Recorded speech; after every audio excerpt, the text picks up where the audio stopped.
What's good, people? It's about that time to randomly relate reverse rants, no hate. Now, this video I'm doing today, I actually did a couple of days ago, and I had to scrap it. A lot of times I'm so busy, I get to the point where I might not, upload the video right away, and it goes from being, a formality to an actual official fight or something like that. The plans of this person to fight that person or whatever. Okay, anyway. So, Keyshawn Davis, Edwin de Losantos.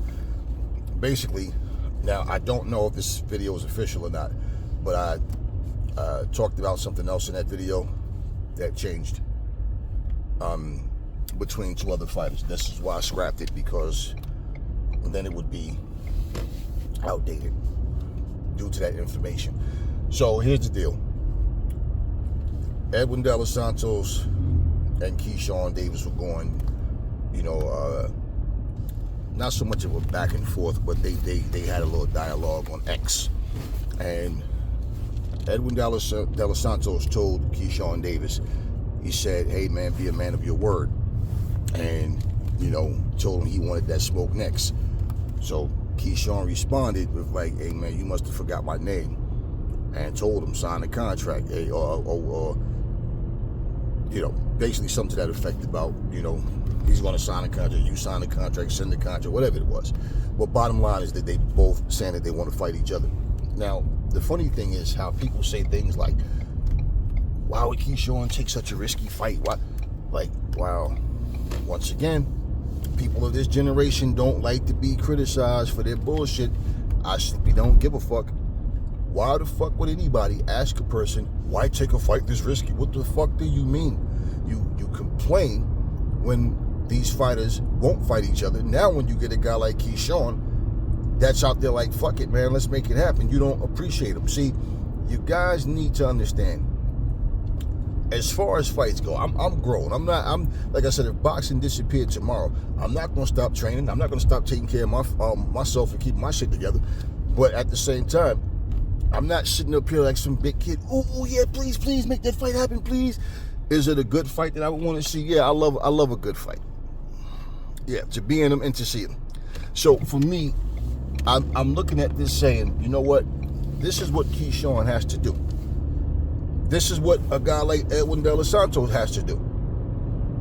Keyshawn is the main focus in here between the two by the majority, because for one, let's look at this. Keyshawn wants to fight Tank Davis. How you put pressure on people like Tank Davis, people in his position? You fight the guys that he won't fight. And if you beat these guys, especially, imagine, like, just think if he knocks Edwin de Losantos out, for example, his stock raises, like really raises. De Losantos already fought Shakur. Now, in that fight, Shakur said he hurt his hand, and that's why he's on the back foot so much. He felt like, he would have performed better if he didn't hurt his hand. After that fight, he started talking about retirement and stuff like that. Okay. So there was never a rematch between the two of them. So for Keyshawn, anytime you fight the same guy that another top level guy has fought, of course they're going to compare those performances. For Keyshawn, you might end up getting a Keyshawn versus Shakur before you get a Keyshawn versus Tank or a Shakur versus Tank. In fact, the only way I see Tank fighting a guy like that is if they were their mandatories. But these guys all have belts. He has no interest in becoming undisputed. So if I'm, man, like Keyshawn could say, fuck this. He goes in there and he beats Edwin de Losantos, and especially if he knocks him out, now they're going to stop saying Shakur, Tank first, Shakur second, and Keyshawn third. They're going to start saying Tank first, or possibly Tank and Keyshawn tied for first and Shakur second. Or it's going to get to that point, because then it's like the question to Tank by most people, now by more people, are going to start to be, well, Tank, You keep saying that these guys got to prove themselves. Like, what else does Keyshawn have to do? And I would be looking at it like, fuck it, man. You know,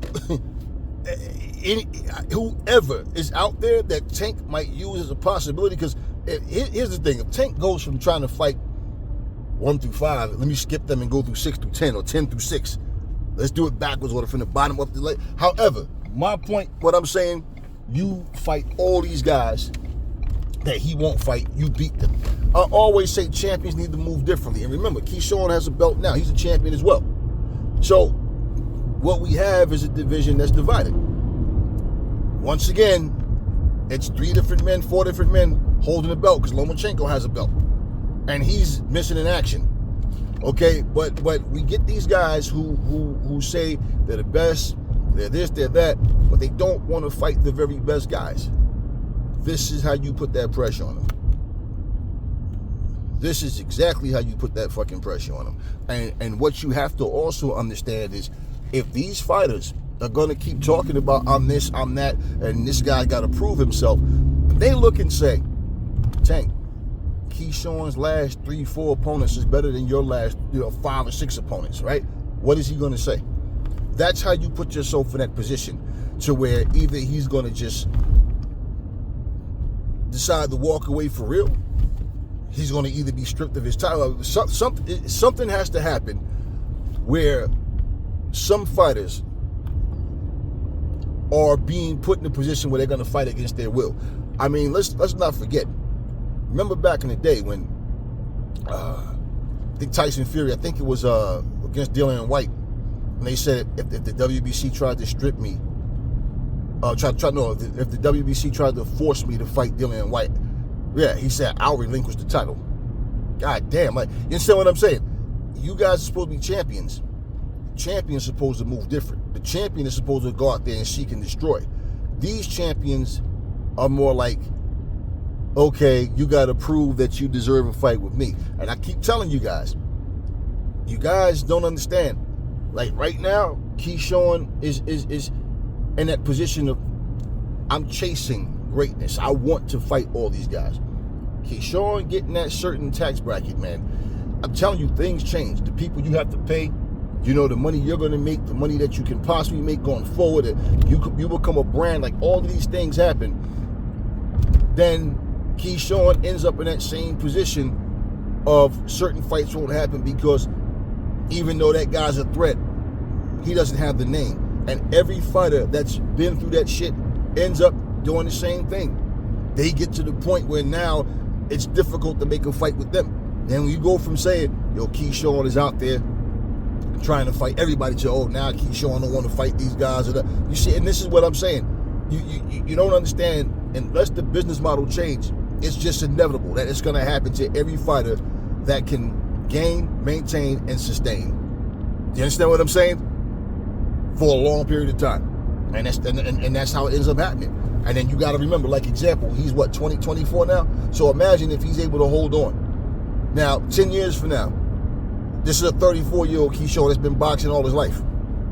It becomes different. This is why when these folks, like when I look at like even Tank Davis talking this bullshit about retiring, bro, you are 30 fucking years old. Shakur's still in his 20s, talking about he was going to retire. These dudes say these things a lot of times to try to like raise their stock, like make more of a demand for themselves. And hey, look, man, make the fucking fight. Make the fight. And one thing we understand is Losantos is no pushover. So this ain't like some situation. Even if Keyshawn went in and knocked him out, you gotta think, how many fighters do you hear calling out Edwin Losantos? To most people, he's one of those high risk, low reward type fighters. These dudes are not quick to want to jump in there. But guess what? Keyshawn is like, hey, let's go. Let's do it. Both of them ended their tweet with let's go. So we'll see what develops from that. And hey, the way I see it, if Keyshawn can win this fight, like I said, especially if he knocks him out, you are going to start to hear people talk about him in a higher light than Shakur. And in fact, that might be more of a doable fight than any of them versus Tank. because this is what Tank want them to do. Everybody just eliminate each other and let me just pick up the scraps. You know, and basically, if you guys are okay with a champion fighting the losers of fights, or a champion that says, I don't have to fight him because look at what this guy did to him, and then look at, right, and look at what I did to that guy, when you just fought a guy, like I said, and let me reference, okay, like him saying, why would I fight, Devin Haney? Look at what I did to Ryan, and look at what Ryan did to him, right? Of course, he want to skip over the particulars, but at the same time, well, look at what Jamel Herring did to Lamont Roach. And you still fought Lamont Roach. And look at what Shakur did to Jamel Herring. So that shit doesn't mean anything when people talk about, but this guy beat that guy. All of those things, man. Like Tyson Fury talking about how he beat Deontay Wilder twice. This man beat Anthony Joshua twice. I'm not going to fight such and such. And look at what Usyk did to Tyson Fury. You understand what I mean? So, you know, people always try to piggyback off of what somebody else did and make it as an excuse to not have certain fights. Once again, fighters and their team see far more of a threat than idiotic fans do. That's the problem with fans. Is fans don't think. They go off of emotion. They talk all this shit about who can do what and who's who and who's this, but at the end of the fucking day, right? You're a boxer. That's your fucking job. And that's what you should look forward to. Getting in there and fighting the very best fighters. Not going in there telling yourselves, I don't need to fight this guy because he lost to this guy, that guy. How we know that you can beat that same guy that he lost to? This is the fight game, man. Not fucking eeny, meeny, miny, mo. Talk to me in the comment section, y'all. Tell me what y'all think about Edwin De Los Santos versus Keyshawn Davis. Never fall in love with lies. Remember, the truth brings hair to people. And I will catch y'all on the next video.